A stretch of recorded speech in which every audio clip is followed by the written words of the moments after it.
Fandemic Tours, hello, how are we doing? There we go. Remember, this is being recorded. Get lively, people. Come on, let's do this again. Okay, take two. Fandemic Tours, how are we doing? Yes, I am Victor Dandridge, the hardest working man in comics, and it is my absolute pleasure to have on this stage Mr. Eric Vale. Make some noise, y'all. Hey! Now, obviously, to hear him is to love him. You know his voice. Now you know his face. Look upon him with glee. Yes. Eric, how are we doing today? I'm a little sweaty. Just a little? Just a little bit. Moist, a little moist. A little That's what it bit, is. yeah. Dampage, No, I dampage. hiked over from the hotel. It felt great outside. Came inside, burst into sweat, and here I am. And that's called Atlanta. That's what that is. That's right. There. I'm from Dallas. You would think I'd be used to it. It's a little different. It's a different. It is a little different. Yeah. There's a humidity of people here in Atlanta that changes everything. That's true. So That's true. super real. Sir, you have a bibliography that is redonkulous, okay? Thank you. Like, it's got junk in its trunk, and it's wagging it. It's serious. Does, yes. Obviously, we're fans of a plethora of things of yours. Do you have a favorite, like, character that you've played? I mean, I do enjoy, and my tastes are, I think like most people's tastes, that my favorite things tend to ebb and flow based on, you know, how I'm feeling today or how bad the week was or how good the week was or whatever. But, fair. you know, like my favorite music this week is rock, and last week it was sad romance music or whatever.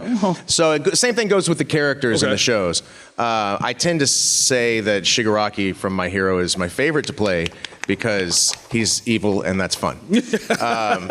But I always have a soft spot for a character named Desert Punk from a show called Desert Punk that very few people saw. Thank you. Look at that. That's right. Diehards. Because it's disgusting, and I love that too. That's amazing. Thanks. Okay, so when it comes to your acting career, like, what got you started in wanting to act? Not just voice acting, because that is acting. Let's make sure that's noted. But yeah. It was, so I grew up in a small town in Texas called Beaumont, south of Houston, close to the coast. There's nothing to do. There was nothing to do then. There's still nothing to do. And so I would just spend my time going to the movies. That was really all we could do. It was movies and TV and play in the yard. So summer of '84, I was going to the movies constantly. I saw Indiana Jones and the Temple of Doom like 8-10 times or something in the theater. And for a while, I was like, I want to be an archaeologist. And then I looked into it, and I'm like, that's not it. No, not exactly. There's not, and I'm like, oh, I see. There's not much adventure in archaeology. And I thought, but you know what? I bet if I could pretend like I was an archaeologist, like Indiana Jones, that there'd be adventure there. Absolutely.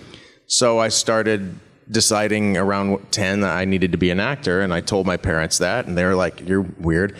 And then when I was 12, I could finally start taking some classes. I had a theater class that I could take. Started there, and then I just kept going. So it was theater in high school, theater major in college, and toward the end of college, getting professional work, getting an agent, so on and so forth. So it's really just like any other job. You know, you train for your job, you start working your field at the lowest rung, work your way up, you know. And then when you're good, you become this. That's what happens. And you can get good just through practice. That is true. You know? That is true. As long as you dedicate yourself to it. And that's the thing, like with anything, anybody in here play a musical instrument, right? So it's not like you just were good at it. Right. You know, you practice all the time, and that's the same thing. Of course. Yeah. Now, when did you realize that your voice was such a significant weapon in your arsenal that you could dip into voice acting as such a prolific career? I didn't know that. What? No, not at all. I was acting. I was delivering pizzas in my college town. I technically got suspended from college my senior year. Their loss, not yours. Right. Never got my degree because I apparently can't fail Spanish in 2 consecutive semesters. What? I figured I live in Texas, man. I would be fine. I was like, oh, I'll know Spanish. Right. Because like I do. Like people can talk Spanish to me, and I can't talk Spanish. People can speak Spanish to me, and I'm like, yeah, I can kind of understand what you're saying. You know, I grew up around it. Right. I'm terrible in a classroom. So sitting there and trying to learn Spanish from somebody talking Spanish in a very analytical way doesn't work for my brain. Right. So I failed Spanish twice, and they suspended me. Rude. And right about that time, I got a friend of mine who I was in college theater with gave me the phone number for Funimation to audition. She's like, get on the audition list. So I did. I auditioned. And the first role that I booked was Trunks because they were having so much trouble finding an actor who fit what the director wanted. Okay. That when I came in, he was like, oh, yeah, that's exactly the kind of tone we were looking for.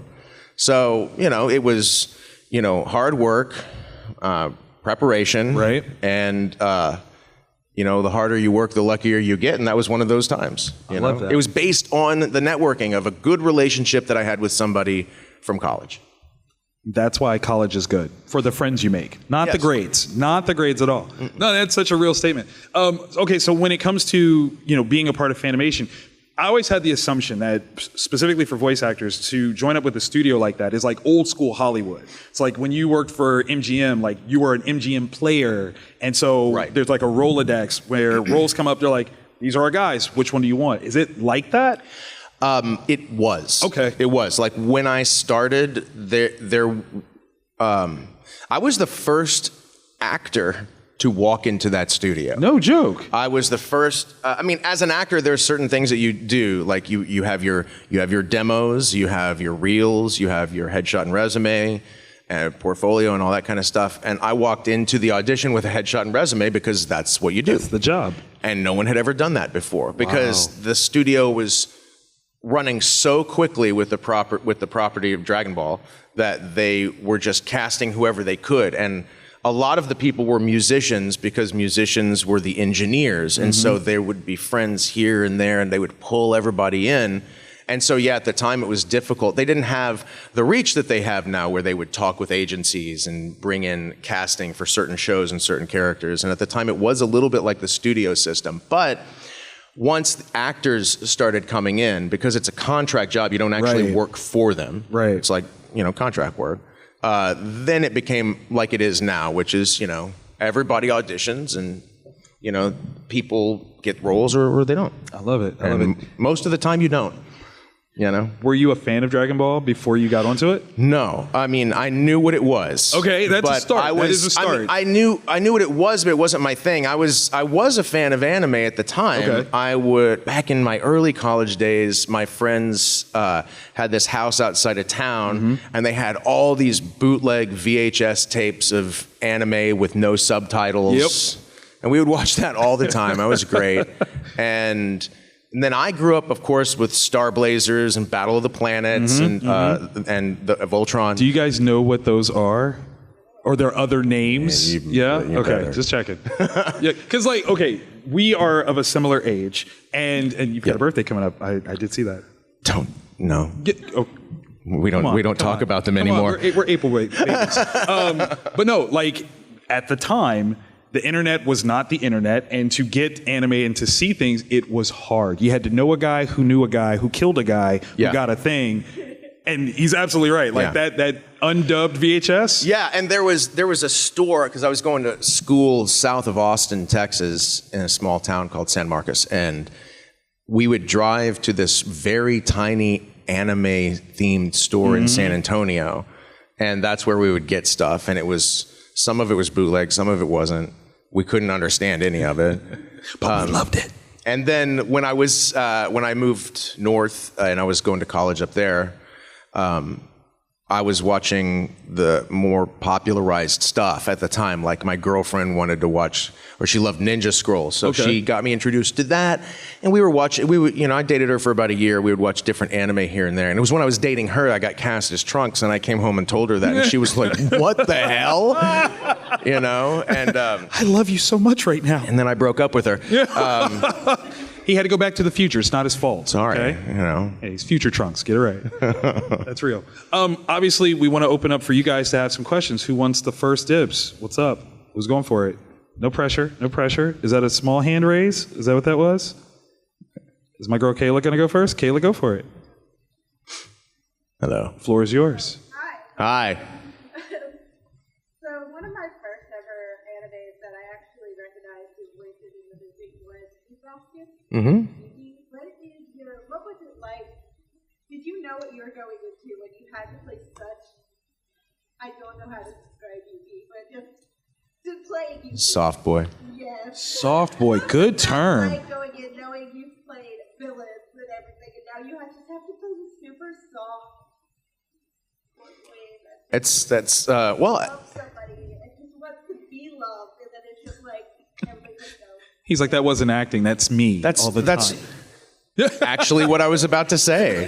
That's every single person's life. Everyone experiences that, you know? Everyone experiences. That's the fun thing about acting, is it's kind of like analytically laying out all of the emotions, like a piano, and picking the right keys to play the tune that is the character, right? But we all go through like every emotion in our lives. There's not any one of us that's 100% good or 100% evil, you know? Like I always say things like, you know, Hitler had a dog, you know? Right. Things like that. And it's like, so that, you're like, what is easily Right. the maybe now the second most evil person to live, or first, Right. had a dog that he cared for, you know? And so you gotta have the understanding that people are people. Some of them are horrific monsters. Some of them exist on the other side and are nothing but kindness. But even those people who are super kind all the time have bad days, get pissed off, say the wrong thing to somebody. Yep. So for me, it's just a matter of finding in myself, when did I feel like that character? It's kind of method, kind of not. You know, it's like, when did I feel lost in relationships? Or when did I feel like nobody liked me or that I wasn't good enough? You know, and I mean, as an actor, luckily, I feel like I'm not good enough most of the time. Oh, you are wrong. You know, you are all of us. No, I understand Yeah. you feel that way. Yeah. But it's our job to show you that you are wrong. Oh, thank you. No, I appreciate that, and absolutely. But that's.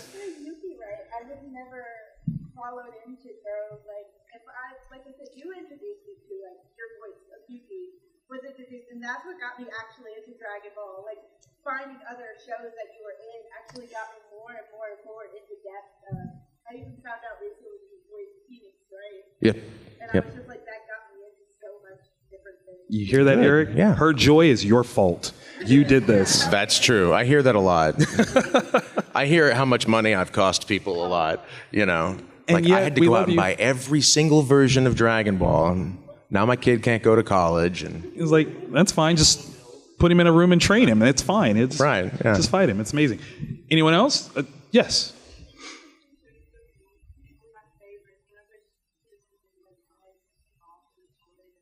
yeah.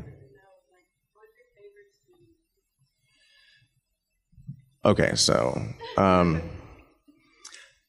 don't know. Well, here's why. This type of acting is fast and furious. It is. I can't describe it in enough ways to make sense to you, you know. But it's like this: I go into a booth. I'm by myself. I record the lines for my character only, usually one at a time. And the faster I can do it, the more efficient I can be. If I can nail the take on the first time, we move on. And that will be the last time I hear that line ever. And I'm also playing these scenes, which is your question, against nobody. Sometimes there are no other actors recorded on the tracks, and so it's like acting in a vacuum. So I'm speaking words to nobody, I'm hearing nothing. And one of the big acting tenets is acting is reacting, right? Well, there is no reacting when there's nothing to react to. So it's hard, and it's hard to get really involved in something when you can only do like half of your job. Mm-hmm. So the end of that is us moving through things so quickly that I don't retain the scene or the information or the lines. I don't remember the lines because I've said them once, you know, maybe twice. And I mean, that's a benefit of my job I've been doing it for 22 years. And once you learn how to do this particular style of acting, and you do it enough, it becomes second nature. And there's a few of us, like if Todd was here, he'd say the same thing, that you just sort of know how to do this. And that means you move quickly, but it also means you retain nothing. So I can't tell you what was the most fun or the best scene. I can tell you the thing that I remember the most about it was when I was dubbing his character in the live action movie. Oh, nice. Because I was watching it and watching some of the effect work in there, and I'm like, man, they really made that look good. You know, so that's my best memory of that, you know, because there are other shows out there like Hitalia. I recorded the most recent season of Hitalia in 30 minutes. Wow. Wait, recent season? The whole season thing took me 30 minutes to record it. Right. Because the episodes are 5 minutes long. Right. And while I play 2 characters in the show, there's so many characters in the show that I'm in there doing my scene, blah, blah, blah, blah, blah. I'm done with the whole season in 30 minutes. Wow. So a lot of stuff doesn't stick. Also, I'm getting older. Well, better, more distinguished, established. That's what that is. Like a fine wine. Do you watch your work? No, I don't. I know, gasps. I mean, gasps, really? No, the gas comes. Why not, though? Well, I was a head writer at Funimation also for about a decade, and acting up there. I did directing up there as well. And this is the way I explain it to people. Right. Okay, who in here has a job? Okay. Who in here has a food service job? Yeah. You, sir, right there. Where do you work? It counts. You're a chef at Marlowe's? That's pretty awesome. Say you work 40 plus hours a week, right? Usually? He's like 60, get it right. 60. Then that's even better. I was working in anime for over 70 hours a week.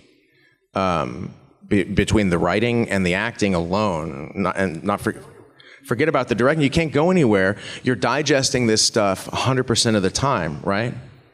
When you get a night off, let's say you get Friday night off, right? Are you going to Marlowe's for dinner? Hell no. You go any place else, right? That's real. And that's the same thing. It's like after 70 plus hours of working on anime, to sit down and put one on to relax is like going back to work.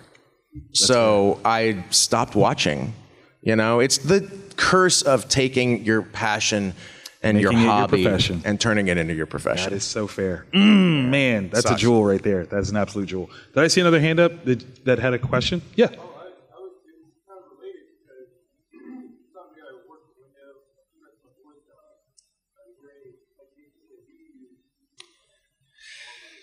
Oh, yeah. I mean, warming up your voice is really important.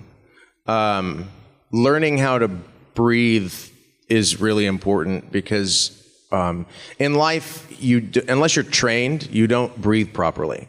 You know, it's very simple. Most people breathe from here.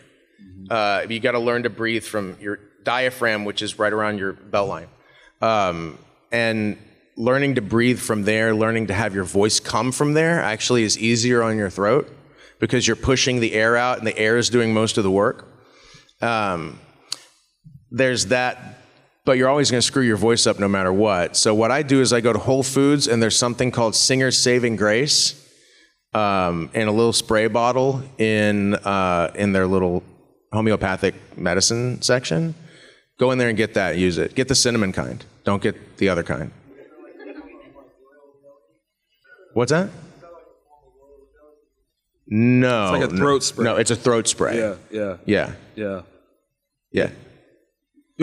He's like, I'm a chef. I will make that. No. Trust me. No. More medicinal. Yeah, this stuff is it's tinctured. It's distilled from certain herbs and whatnot, and it's amazing. It's bottles like this big, $20, and it'll last you forever. Nice. And you just spray it on your voice like while you're working or before work or after work, and has a numbing sensation, and you can keep going. It's really helpful. I'm totally going to use that. Yeah, it's good stuff. I like it. Yes, Kayla? I know, I'm sorry too, Kayla. If you could pull out not only your characters, but any character, people maybe you that, and you could just sit them down next to you, what is one thing you would tell them that might be motivation for them to maybe change their path if you see them going down a darker path than they should be? A character? Yeah, a character. Gosh, that's a complex question. Yeah, how would you save your darkest character? That's a great question. Very introspective. Philosophically, If you want to lay down while you answer this, that's fine. well, philosophically speaking, it's another's journey is not my responsibility. Ooh. I got to take care of mine and my kids, and that's all my wife will let me do. But talking also about like what you're kind of asking is how do you explain to someone to change their nature, which you can't. People's nature is their nature, right? So let's say Shigaraki sits down right next to me. He made up his mind that he wanted to be evil. And there's nothing I can say that's going to fix that. There's nothing I can say to anybody, fictional or not, that's going to get them to change who they inherently are or what they inherently do. Nobody could do that to me. People have tried. So many people my whole life told me, don't do what I do. Right. You're going to fail. You're a loser, blah, blah, blah. I have this. Point him out. I'll beat him up right now. His name's Brent Brunson. Done. Let me write that down. Brent Brunson. He was one of my friends in high school. I met him in 5th grade. So starting in 5th grade on up, lost touch through high school because he kind of became a jerk. Well, he was always a jerk. Because all I ever wanted to do at the time as an actor, I was taking theater and all I wanted to do was make movies. Right. I don't care how, I wanted to be an actor or a director or a writer. I just love this stuff. And I talked about it all the time, specifically the acting. And he told me over and over again that I was going to fail, I would never succeed. He told me one time, this is hysterical. He's like, man, the best that you're ever going to get is probably like being a cameraman on a film or something. Now, once I got older, I'm like, that's a great job. An awesome job, That's actually. a great job. Fool. And they make good money. Right. And what a cool job, right? So Right. he was stupid. But he was like that all the time, constantly trying to get me to, I don't know why, change what I wanted to do. So about 8 years ago, I ran into a mutual friend of ours named John. And John is a good guy. And he was like, hey, I'm going out for drinks this Friday with Brent. You want to hook up and hang out and we can catch up? I said, yeah, sure. So I show up. We're having drinks, just pleasant conversation. And Brent is same Brent. And he says to me, he goes, so this job you have, an actor, right? You're an actor? I'm like, yeah. He goes, well, so what? People fly you around the world so that you can sign autographs and take pictures with people? And I'm like, yeah, they do actually. And he says to me, that sounds pretty lame. Still. Wow. Wait, okay. Does he have children? No. Dang it. No. Because that was going to be the best revenge for them to figure out what characters you've played and for them to love a plethora of them and just for you to just inundate his household with signed goods and be like, hey, dude, yeah. From your Uncle Eric, like, what's up? That would be great, but no one likes him enough to procreate. Got you. That's cool. Brent, there it is. Bingo. That's exactly what I was about to say. It is. God. Truth is truth, man. Truth is sorry. truth. I get it. So anyway, it's an interesting question, but yeah. I just I don't think you can change people. You can help people in a moment, but changing who they are at their core, not something that you can do. Deep and personal, Kayla. Thank you for that. That was like, no, I like that. Choose the wrong path at the wrong moment. That's who defines them, because it's like one mistake, and now that character's evil for the rest of their life. Period. It happens. It happens.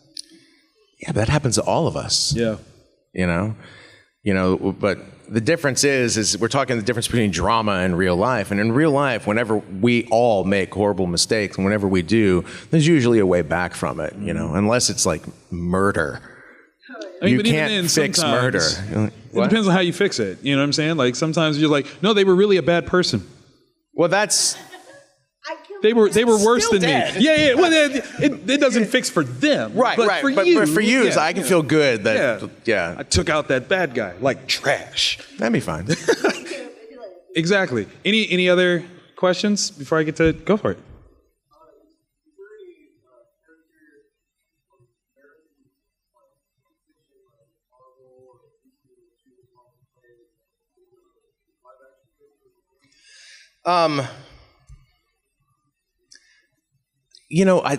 Philosophically, as an actor, I don't approach things like that. I find it incredibly taxing to want to play a certain role, because then you end up thinking about it so much, it gets into your head, you overwork it, maybe you give a poor audition.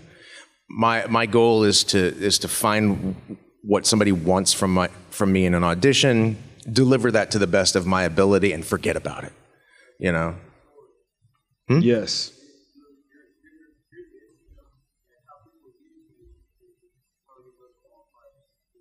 Yeah, my job as an actor is to facilitate the story as a character, and so, yeah, I do that. I try not to think about it the other way. That being said, there are characters I would love to play, but generally speaking, a character that I would love to play is not a character I'm right for. That's the hardest part about being an actor, is knowing what your type is. Like, okay, so my type, like, I could play Kurt Russell in The Thing. Sure. Okay, I could do that. That's in my wheelhouse. Looking at him. But there's one of my favorite characters is from this book series called The Last Policeman. Okay. If you haven't read it, it's a fantastic book series. 3 books. And I would love to play that character, but I'm totally wrong for him. He's a tall, lanky guy who's a little meek, and I'm not like that.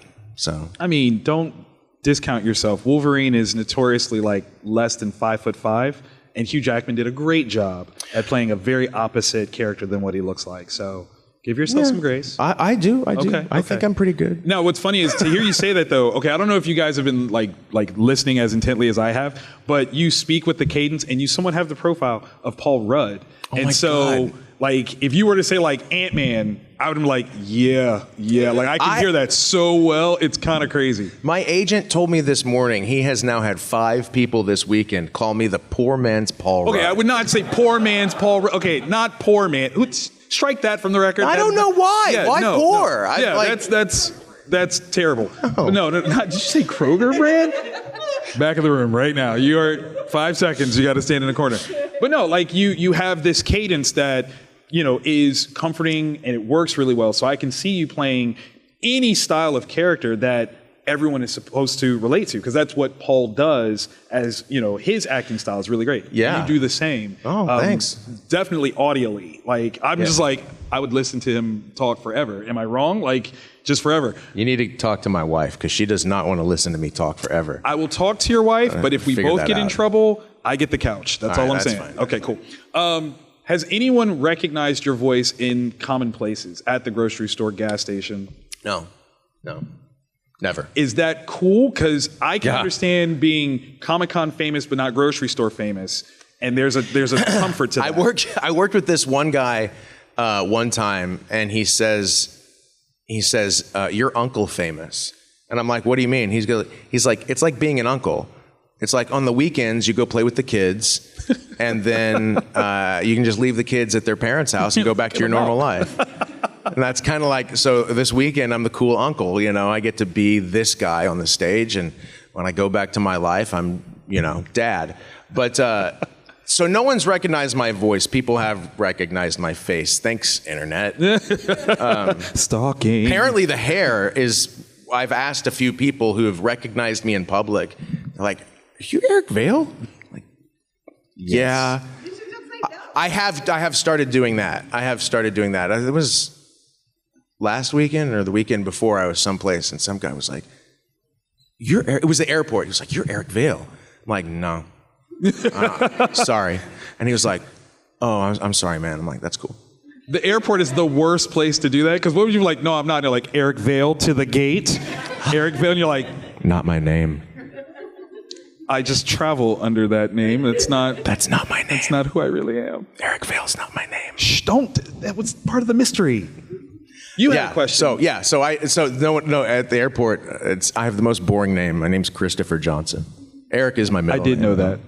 It's so because I boring. stalked him on the internet. Christopher Eric Johnson, man. And you're like, no, I'm Eric Vale. Da-na-na.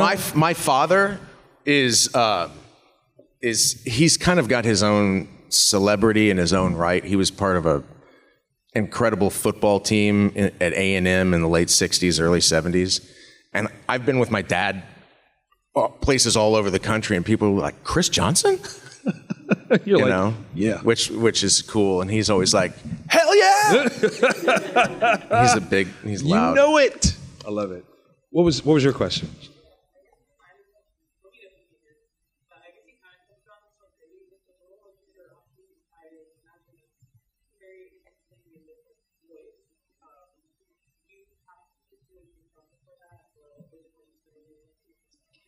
It's not. I don't have to do anything special. I have my little acting techniques that I do. Like when I'm playing Shigaraki, I tend to hold onto a knife. I'm not kidding. Now, of course, all of this is this was not before the pandemic. For the pandemic, I would just come into the studio, but and like I was explaining earlier, you're acting in a vacuum. Right? Even at a studio with people in the room next to you, you're still acting in a vacuum. Is the knife holding why you're acting in a vacuum? Like people are like...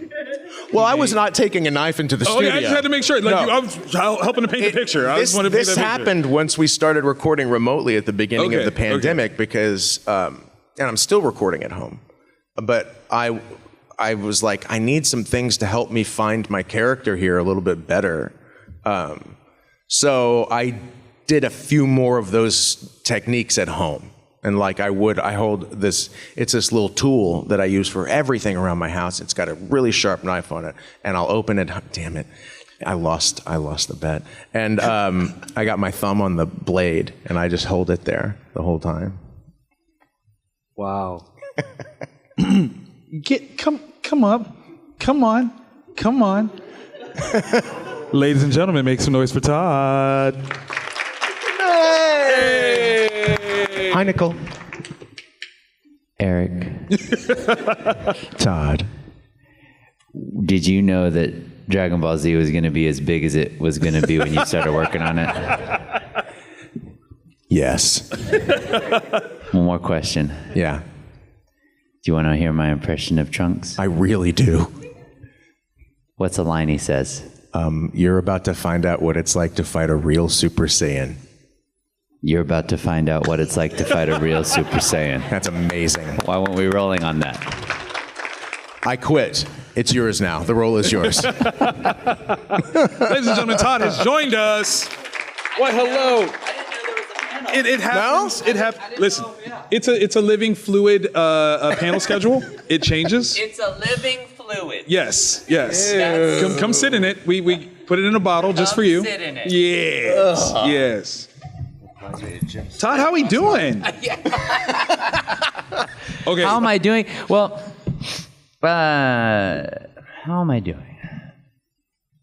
This just got real serious. Well, no, it's not that. It's that when you ask how am I doing, I don't want to give you the perfunctory, great, doing great. I want to think about it. Okay. I am doing swell. Oh. I like that. It's beginning, but he's not swole. Committed to anything. He said he's swole. That's different. That's different. Yeah. What about you? What are the things that if you were not here, what are the things that would be taking up your weekend energies? So I'm a comic book writer and self-publisher, so it's either that or being a dad, of course. I've got 5 kiddos. And so, my God. Yeah, that's fun. From 19 to 5. That's your fault. Yeah, well, listen. That's true. You're right. You know, I don't like condiments. I'm on my half pizza. right. You know, just take that as it is. You're half right. But yeah, no, like it's way worse too, actually, because it's like 19, 18, 16, and then we're like 12. You know what? We're almost done. Let's have another. Like that was our fault. So. But it's cool in Ohio. That's what you do in Ohio.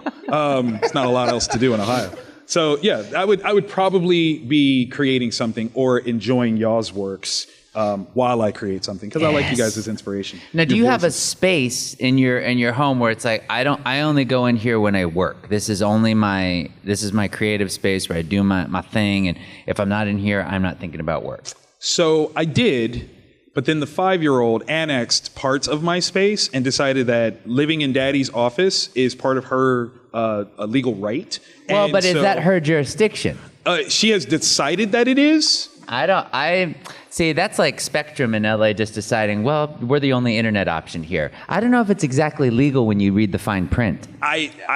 I'm afraid of her goons, so I'm not trying to test the waters to find out, like, hey, I want you out, I'm going to evict you. And she's like, really? It's like, is it right or is it just? Yeah, it's like you have to pick your battles. Exactly. And, her brothers are actually bigger than me, and that's a whole thing. Like, yeah, my sons are, I'm the That's shortest your man. fault. No, that did not come from me. I'm Yes, telling you how right many now. times I tell you, half a cap full of bleach for breakfast, and that will stunt the growth what? to where it doesn't look That's like it's purposeful. It's just like, well, I don't know why they only grew to 3 feet. I did not know that, but I'm giving that to the 5-year-old now. I'm just saying, my in mom was a case. doctor. You learn things when you're You know growing up what? in the See, morgue. we need to know Yeah. each other better. Okay, Listen. I'm with that.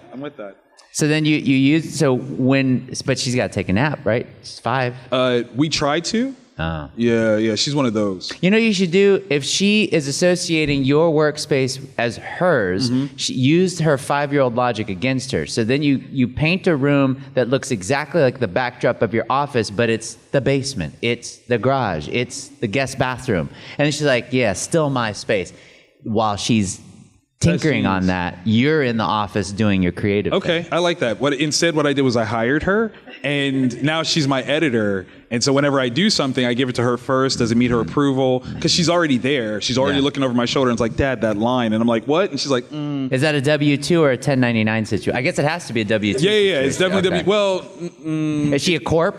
no. As long that's true. You As don't long as do I don't any pay of her more than $600 a year, I don't have it's to do a any of W-2. that. So, Oh, okay. Yeah. So Okay. I pay her in cookies. Cookies. And one of the red rupees. Yeah, definitely that. Listen. Yeah. And dinosaurs. She's big into dinosaurs right now. Yeah. So it's a whole thing. You find a fossil and like the museum's like, where did that T-Rex? And then And it I'm cuts like, to her room. Camera pans. Dad, where did you get smile that? on her face. Yeah. No, she's just got out the of camera. rack focus to the T-Rex. She's the one doing the camera going dun dun dun dun dun. That's her. Okay. Yeah. So then, while you are being kicked out of your space on the reg, so then what's everyone else in the house doing during this time when you're working? When you're working on the weekend, you should only be working during the weekdays. That's why it's the Right. weekdays, but you choose to I work all destroy the your time. work-life Yeah. balance. Yeah. That's also your I fault. have no balance. What are they doing in the home during that time? Laughing at me. Yeah.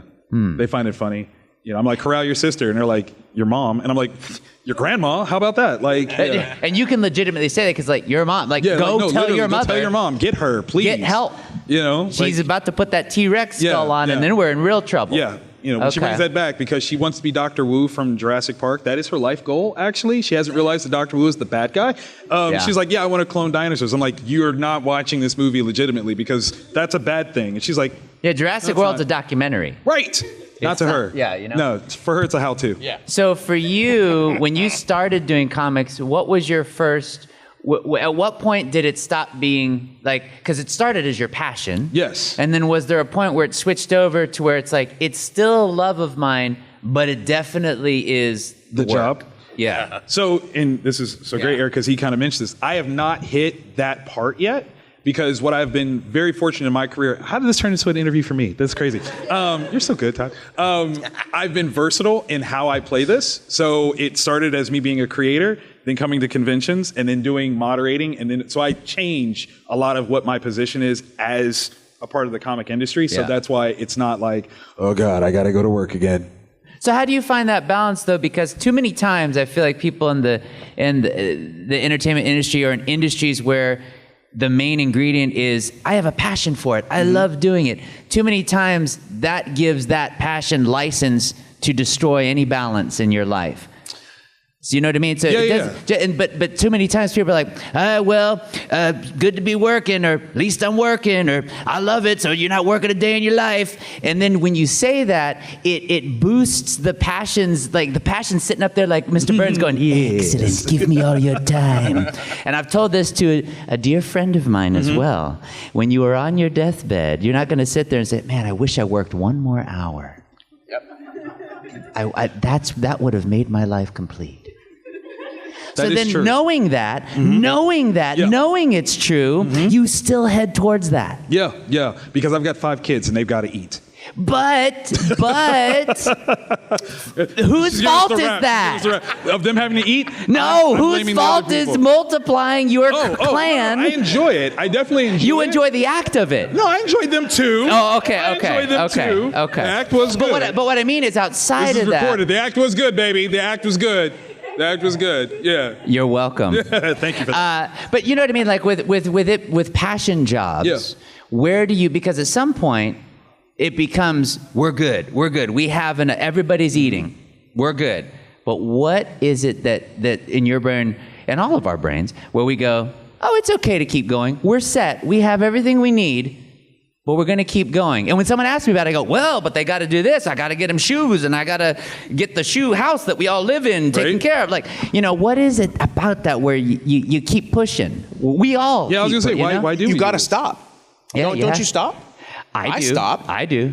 There are people like you know, we need you to do this. I'm like, nope. The power of no. Yeah, No. now that's big. No. That's big. Don't need money, don't need fame, don't need no credit card to draw this game. Hey, I got 5 kids that kicked me out of my room. All of them. That's That's good. the power of no. And so how do you? And it is true. It's so true, yeah. People don't learn the power of no in the right ways till way later in life. Yeah. And the Warren Buffett, like one of the richest guys in the world, he says the number one most powerful thing you can do is learn the power of no. Yep. All right, I'm going to exhibit this right now. Unfortunately, we are out of time. No! No! So Thank you all for being here. I know. Thank you guys so very much. Todd, Eric, y'all make some noise. Thank you very much. Fandemic Tours, you guys were fantastic. Love you much. Hi, this is Maisie Richardson-Sellers, and you are watching Fandom Spotlight. Be a legend and hit that like button, and most importantly, have fun and follow your fandom.